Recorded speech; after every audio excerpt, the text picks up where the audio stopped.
ఓం మహాగణాధిపతయే నమః. ఓం గురుభ్యో నమః. ఓం శ్రీమాత్రే నమః. పరమేశ్వర స్వరూపమైనటువంటి జ్యోతిష, వాస్తు మరియు ఇతర అనేకమైనటువంటి శాస్త్రములను మనకు అందించినటువంటి మహర్షులకి నమస్కారం. హయగ్రీవ హయగ్రీవ హయగ్రీవేతి యో వదేత్ తస్య నిస్సరతే వాణి జహ్నుకన్యా ప్రవాహవత్. అరుణాం కరుణాతరంగితాక్షీం ధృతపాశాంకుశ పుష్పబాణచాపాం అనిమాదిభిరావృతాం మయూకైః అహమిత్యేవ విభావయే భవానీం. శ్రీమాత్రే నమః. ప్రేక్షకులకి లలితాంబిక అమ్మవారి యొక్క అనుగ్రహం పరిపూర్ణంగా కలగాలని మనస్ఫూర్తిగా కోరుకుంటూ మనం ఈరోజు చెప్పుకోబోయేటువంటి టాపిక్ ఏమిటంటే, శని భగవానుడు మనకి వచ్చే సంవత్సరం మార్చ్ 29వ తేదీ నుంచి మారిపోతున్నాడు. ఎక్కడి నుంచి? కుంభంలో ఉండేటువంటి శని మీనంలోకి మారుతున్నాడు. దీనివల్ల ఏ రాసుల వారికి అర్ధాష్టమ శని, అష్టమ శని, ఏలినాటి శని అయిపోతుంది, ప్రారంభమవుతుంది. ఇది ఒక విషయం మీకు ఈ వీడియో ద్వారా నేను మీకు ఇచ్చే అవేర్నెస్ ఏంటంటే, అనవసరమైనటువంటి భయాలు, ఏలినాటి శని నడుస్తుంది, అర్ధాష్టమ శని నడుస్తుంది, అష్టమ శని నడుస్తుంది అనేటువంటి భయాలు పోగొట్టుకోవడం ఎలాగా. సింపుల్గా శని అంటే శని అని కాదు, కర్మ. ఇక్కడ కర్మ అని రాసిన చూడండి. అసలు కర్మ అనేది మనం మర్చిపోతున్నాం, అందుకే చిన్నగా రాసా. శని అనేది మాత్రమే మనం గుర్తుపెట్టుకుంటున్నాం, పెద్దగా రాసా. ఎందుకంటే ఇంతసేపు శని శని శని అనుకుంటున్నాం, శని అంటే ఎవరో కాదు, మన కర్మ. ఇది గుర్తుపెట్టుకోండి. మకరము కుంభం అయిపోయింది, ఇప్పుడు మీనము వారికి ఏలినాడు శని ఎంతకాలం అయింది ప్రారంభమై, ఎంతకాలం అవ్వబోతుంది, నెక్స్ట్ తీసుకోవాల్సిన జాగ్రత్తలు ఏమిటి. ప్రధానంగా ఇప్పుడు ఎండింగ్లో ఉన్నటువంటి ఏలినాడు శని యొక్క అంటే మనకి 20 నెలల క్రితం స్టార్ట్ అయిందండి, వీళ్ళకి 21 నెలల క్రితం స్టార్ట్ అయింది. ఇంకొక 3 నెలలు చిల్లర ఉంటుంది ఇక్కడ. దాని తర్వాత జన్మంలోకి వస్తాడు శని. ఈ 3 నెలలు చిల్లర చాలా క్రిటికల్. ఏ విషయంలో? ఇన్వెస్ట్మెంట్స్ విషయంలో. తొందరపడి అనవసరంగా ఖర్చులు పెడుతూ ఉంటారు. ఇది బాగా గుర్తుపెట్టుకోండి, తొందరపడి ఖర్చులు పెట్టడం. ఎప్పుడైతే ఇక్కడ శని భగవానుడు ఉండి కుజుడి చేత దృష్టి పడుతుందో, ఇది తొందరపడి ఖర్చులు పెట్టేటువంటి దీంట్లోకి వెళ్ళిపోతుంటాడు మనిషి. సో ఇది చాలా కేర్గా ఉండాలి. ఇక రెండవది ఏంటంటే, ఇక్కడ నుంచి మార్చి 29వ తేదీకి రాశిలోకి వెళ్ళిపోతున్నాడు కదా. రాశిలోకి వెళ్ళిపోయిన తర్వాత ఇక్కడ శని ఏదైతే ఉన్నాడో రాశిలో సంచరిస్తుంటాడు.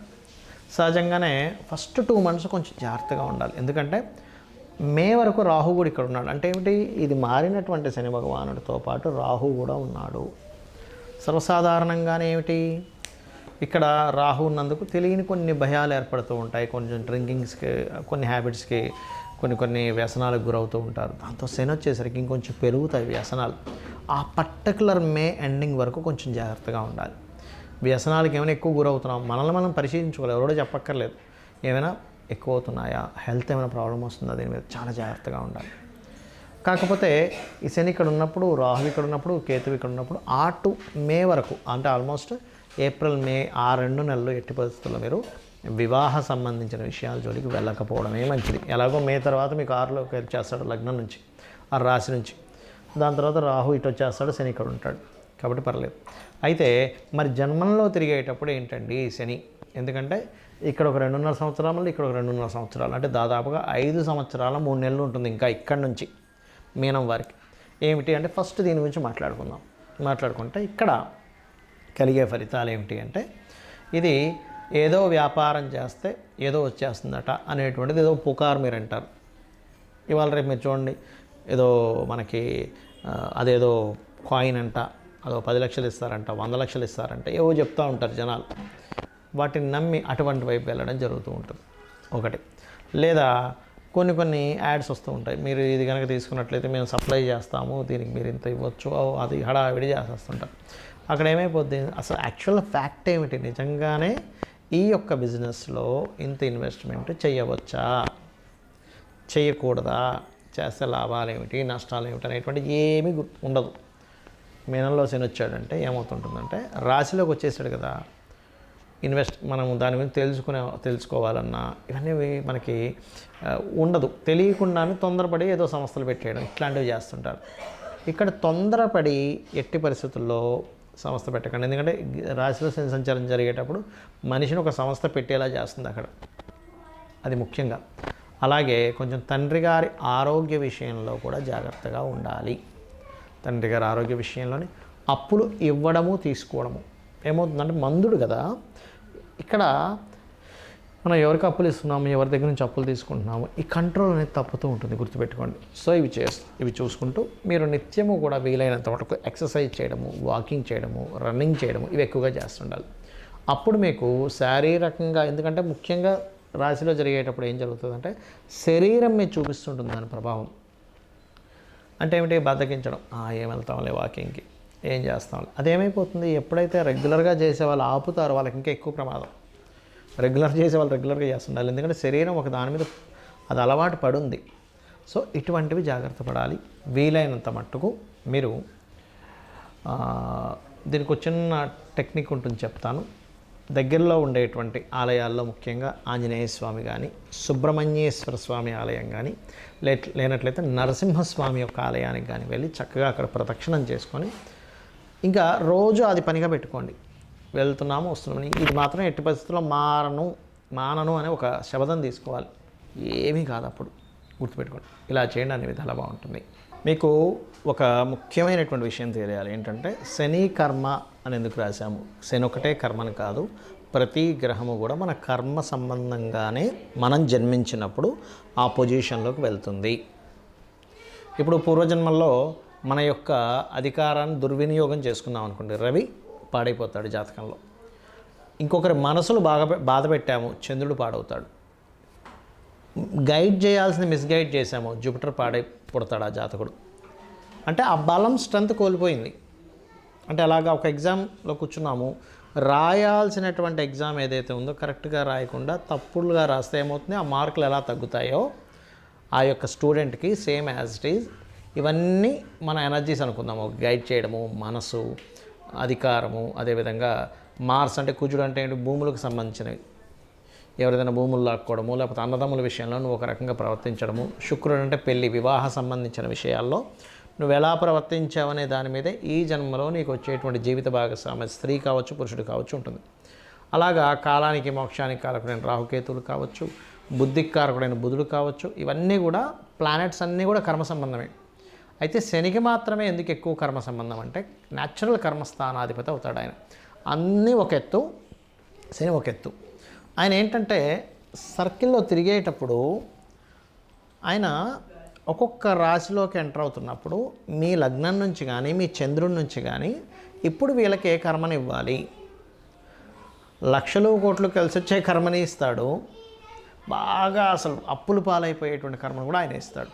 అది ఎలా అంటే ఒక పోస్ట్ మ్యాను మనకి మనీ ఆర్డర్ ఆయన ఇస్తాడు, ఒక టెలిగ్రామ్ ఆయన ఇస్తాడు, వాడు చచ్చిపోయాడు అనేటువంటి టెలిగ్రామ్ ఆయన ఇస్తాడు, మనీ ఆర్డర్ ఆయన ఇస్తున్నాడు కదా.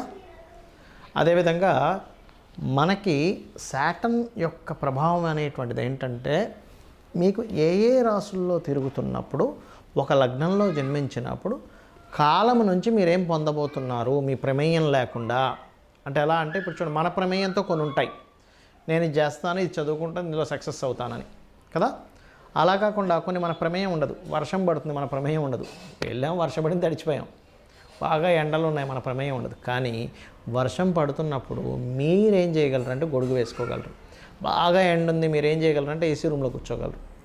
అంటే ఈ ఏసీ రూమ్లో కూర్చోవడం కానివ్వండి, వర్షం పడుతుంటే గొడుగు వేసుకోవడం కానివ్వండి, లేకపోతే బాగా చలేస్తుంటే స్వెటర్ వేసుకోవడం అనేటువంటిది మీ పరిధిలో ఎలా ఉందో ఒక నామస్మరణ అంటే లలితా అమ్మవారి యొక్క స్తోత్రాల్లో ఓం అనాకలిత సాదృశ్య చుబుక శ్రీ విరాజితాయై నమః అనేటువంటి నామస్మరణ 100% మిమ్మల్ని ఈ కర్మ నుంచి కొంత బయటపడేస్తుంది. అయితే ఈ కర్మ నుంచి బయటపడాలంటే ఫస్ట్ మీరు ఏదో మంత్రం చేసేసుకొని అది చేసుకొని ఇది చేసుకుని అయిపోతుందంటే కాదు. ఎలా అంటే మీకు పశ్చాత్తాపం అనేటువంటిది రావాలి.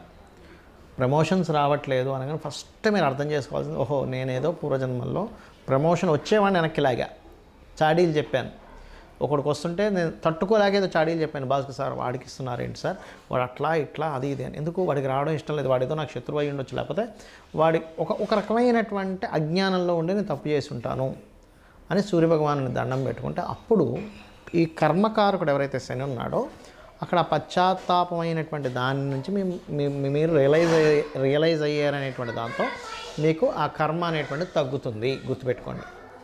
అలా కాకుండా మనస్సు సంబంధించినటువంటిది ఏదైతే ఉంటుందో, మానసిక సంబంధించింది ఏదైతే ఉంటుందో ఇది కూడా సేమ్ అంతే. అంటే మీరు ఇప్పుడు ఒకటే సింపుల్ ఎగ్జాంపుల్ గుర్తుపెట్టుకోండి. మీరు ఏదైతే ఇప్పుడు అనుభవిస్తున్నారో వెరీ క్లియర్లీ మీరు గతంలో దీన్ని ఇబ్బంది పెట్టడం కానీ మంచి కానీ చేశారు. ఇదే క్లియర్. ఇచ్చే పని శనిదేవాన్ని. ఆయనకు పర్సనల్గా ఏ గ్రహానికి పర్సనల్గా మన మీద కోపం కానీ ద్వేషం కానీ ఇష్టం కూడా ఉండదండి. గుర్తుపెట్టుకోండి, ఇష్టము ఉండదు, కోపం ఉండదు, ద్వేషం ఉండదు. కేవలం అది వచ్చింది, ఆ రిజల్ట్ ఇచ్చింది, వెళ్ళిపోయింది అంతే. ఇప్పుడు ఒక పోస్ట్ మ్యాన్కి మన మీద ఇష్టం ఉంటే టెలిగ్రామ్లో ఉండేటువంటి మార్చేసి చనిపోలేదు బతికున్నాడని రాసేవాడుగా. అదేవిధంగా మనీ ఆర్డర్ ఎంత ఉందో అంతే ఇస్తాడు. ఆయన తినేయడు కదా, ఎందుకంటే ఆయనది కావు అవి, ఆయన ఇస్తున్నటువంటిది కాదు. మన కర్మ సంబంధంగా ఎవరైతే మనకు పంపించారో ఆ రిజల్ట్ని మనకి ఇస్తున్నటువంటిది. కాబట్టి ఏంటి, శనికి జపం చేసుకోవడంతో పాటు అసలు మీరు ఏ కర్మ అనుభవిస్తున్నారో ఆ గ్రహానికి కూడా చేసుకోండి. అంటే ఏంటి, ప్రమోషన్స్ రావట్లేదు, మానసికంగా ఇబ్బంది పడుతున్నారు, మూన్ అంటే చంద్రుడు, గొడవలు అవుతున్నాయి కుజుడికి, ఎందుకంటే కుజ సంబంధించింది ఈయన ట్రాన్స్ఫర్ చేసి ఇస్తున్నాడు మనకి. అదేవిధంగా బిజినెస్లో లాసెస్ అవుతున్నాయి బుధుడికి, ప్రతిదీ ఆటంకాలు ఏర్పడుతున్నాయి కేతువుకి, శనితో పాటు కేతువు కూడా చేసుకోవాలి. అదేవిధంగా ఇక్కడ అనవసరం భయాలు వస్తున్నాయి, శనితో పాటు రాహువు కూడా చేసుకోండి. వివాహం అవ్వట్లేదు, శనితో పాటు శుక్రుడికి కూడా చేసుకోండి. ఇలా ఏంటంటే రవి, చంద్ర, బుధ, కుజ, గురువు, అంటే గురువులతోని సరైన గైడెన్స్ రావట్లేదు, లేదా మీరే మిస్గైడ్ అయిపోతున్నారు. అప్పుడు గురువు కూడా చేసుకొని శనికి కూడా చేసుకోండి. ఎందుకంటే ఈ మాట చెప్తున్నాను నేను మీకు. ఇప్పుడు మీరు చిన్న ఎగ్జాంపుల్ చెప్తాను, ఇది చెప్పి ముగిస్తాను నేను మీకు. ఇప్పుడు ఒక పెద్ద సంస్థ ఉంది, ఆ పెద్ద సంస్థలో మీరు జాబ్ చేస్తున్నారు. మీకంటే పై అధికారి మీకు ఒక నోటీస్ పంపించాడు, బాబు నువ్వు ఇది పరిస్థితి, నువ్వు జాబ్ మానేసాయని. అప్పుడు కేవలం ఈయనతో పాటు ఈయనకి చెప్పుకున్నప్పుడు ఏమంటాడు, ఆయన నాకు కాదు బాబు, నా పైన బాస్ ఉన్నాడు, ఆయన నువ్వు చెప్పుకో, ఆయన ఓకే అంటే నాదే ఉంది, నేను మధ్యలో వాడినే అంటాం కదా. అదేం లేదు, నువ్వు బాస్ కనుక ఒప్పుకుంటే నాకేం పోయింది చెప్పు, ఆయన బాస్ చెప్పాడు కాబట్టి నేను చేశాను అంటాడు. ఆ బాస్ ఈజ్ మీ కర్మ. ఈ మధ్యలో ఉన్నటువంటి పర్సన్ ఎవరైతే ఉన్నారో శని భగవానుడు, అంటే ఈయనకు సంబంధం లేదు, ఆయన చెప్పాడు ఆర్డర్ చేయమని, ఈయన ఇచ్చేశాడు. అలాగే మీరు ఏదైతే కర్మ చేశారో పాస్ట్ లైఫ్లో, అది పైన ఉన్నటువంటి మెయిన్ ప్లానెట్, ఆ మెయిన్ ప్లానెట్ కూడా మీరు చెప్పుకోవాలి. వీటన్నిటిని ప్లానెట్స్ని రూల్ చేసేది ఎవరు, అమ్మవారు. అందుకని అమ్మవారి యొక్క పాదాలు పట్టుకోండి. మీరు చేసినటువంటి తప్పిదాలు ఏవో ఉంటాయి పూర్వజన్మలో, తెలుసు తెలియక అజ్ఞానం ఏదో చేస్తాం, చిన్నతనంతోనో ఈర్ష్యతోనో ద్వేషంతోనో, అవన్నీ తల్లి నేను అవన్నీ తప్పుదాలు చేశాను, నన్ను క్షమించు అని అమ్మవారి పాదాలు పట్టుకొని మీరు కనుక ఓం అనాకలిత సాదృశ్య చుబుకశ్రీ విరాజితాయే నమః అని చెప్పి చేసుకున్నట్లయితే మీకు ఎటువంటి దోషాలు ఉన్నా సరే తొలగిపోవడం జరుగుతుంది. పశ్చాత్తాపంతో చేయండి.